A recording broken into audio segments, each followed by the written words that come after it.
Aloha everyone, this is Cindy from Stamped with Aloha. Welcome to a new series of videos where I'm going to teach you projects I designed using Stampin' Up's Poinsettia Place suite. So let's get started on project number 1. In this first video, I'm going to be teaching you how to create this card here. We're going to start with a piece of soft seafoam cardstock. This is 5.5 by 8.5 inches. I'm going to take and fold this in half.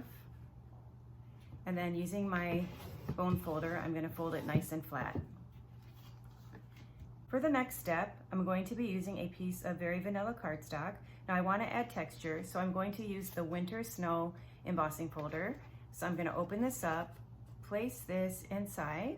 I'm going to run this through my Stampin' Cut die cutting machine, and the end result will look like this. Isn't that beautiful? Okay, so let me add the adhesive to the back. And then I'm going to press this onto the front of my card base. The next piece that we need is 2 3/4 by 3 3/4 of very vanilla cardstock. And then we're gonna need a card backing for that, which is the soft seafoam. This is 3 by 4 inches. We're gonna do some stamping on this piece here. So I'm going to be using the Poinsettia Petals stamp set.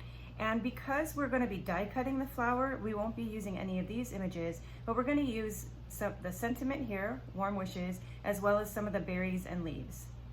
So now it's time to do some stamping. So I'm gonna take a grid sheet and place this over my foam mat, and then I'm going to put my very vanilla cardstock down. So normally when I stamp something, I usually put the sentiment last, but in this case, I'm gonna stamp the sentiment Warm Wishes from Our House to Yours first.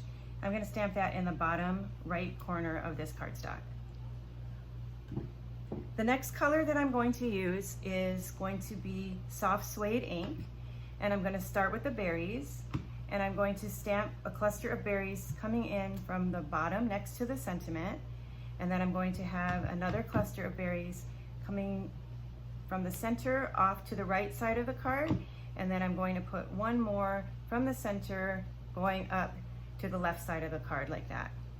All right, with the same color ink, I'm going to stamp some leaves. So I'm going to ink up my large leaf stamp, and I'm going to place the leaf there. Then I'm going to have another leaf in this direction here, and then I'm going to have one more leaf that's going to come in between those two clusters of berries right there over the Warm Wishes. Now we're going to do two-step stamping. So I have my soft seafoam ink, and then I'm going to use this image here, and I'm going to ink up the stamp, and then I'm going to just stamp right over the top of these 3 leaves. I love two-step stamping. This is perfect for those of you who don't like to color, because you can instantly add color without lifting a marker. All right, the next color we're going to add, this one is the Petal Pink, and then I'm going to stamp this little cluster of berries. Now these will line up exactly to the image here, so I might have to turn my cardstock because I'm kind of stamping at an awkward space, but you can see it's going to line up exactly over the top. So I'm going to ink up my stamp, and then I'm going to line these up and stamp them. And I'm going to turn this, and I'm going to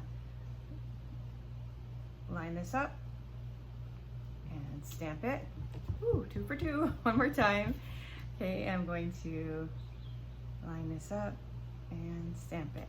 Okay, very good, that is done. So now we have our stamped piece here. Remember, this was 2 3/4 by 3 3/4. So I'm going to mount this to the 3 by 4 piece of seafoam cardstock. Okay. And then this is going to get mounted to the front of our card using dimensionals. Okay, so I've taken the backing off the dimensionals, and now I'm going to place this right in the center. Okay, now we're ready to assemble our flower.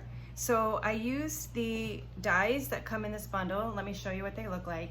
Now, if you think they look pretty used, and this is a brand new bundle, but so if they look pretty worn, that's because I have made hundreds of these flowers with this, and it's been great. I want you to notice that these are separate dies, but I put pieces of tape on the back of them to make it easier running it through my die cutting machine so that I could cut and get the texture. Let me lift this up. You can see there's one die that has texture, and then there's one that cuts. But by taping them together, it makes it much easier to do a lot of flowers in a short amount of time. So to assemble our flower, I started with the largest piece. I'm going to just add a little drop of our liquid glue. Then I'm going to take the second one and I'm going to just layer that over the top, and I'm going to twist it so that the petals go in opposite direction. Then I'm going to add another little dot of glue, and I'm going to do the same thing again. The petals going in this direction, press that together, and then we have one more here. So this one I'm going to go ahead and just apply the glue this way, and then we'll place that on there like so. And then finally we have this little piece here. Now if you're not a fan of liquid glue, you can certainly use glue dots for this. I was never a fan of liquid glue. I thought it was messy, but over the years I've really changed my mind about it, and now I actually kind of love it and kind of prefer it over other adhesives. All right, so now we're ready to adhere our flower. So for this, I do want to add some dimensionals. So I'm going to flip this over. Now I'm going to place a couple of dimensionals, and I'm going to strategically place them so that they kind of overlap the petals in the back. And then I'm going to peel off the backing. And then I'm going to place that on there like so. And I'm going to try to twist it so that you can see the leaf peeking out right there. Okay, so now it looks almost completed. So the last thing that we're going to add, which just coordinates beautifully with this design and with this color scheme, is our champagne rhinestones. So I'm going to put a lot of them on there. So here we go.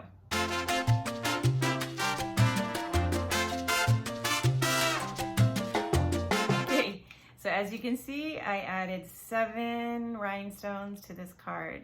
And now our card is complete. So I hope that you enjoyed learning how to make this card today. Remember, this is just part 1 of a 3-part series. So be sure to check back for my second video, which is going to be a shadow box card. Until then, aloha.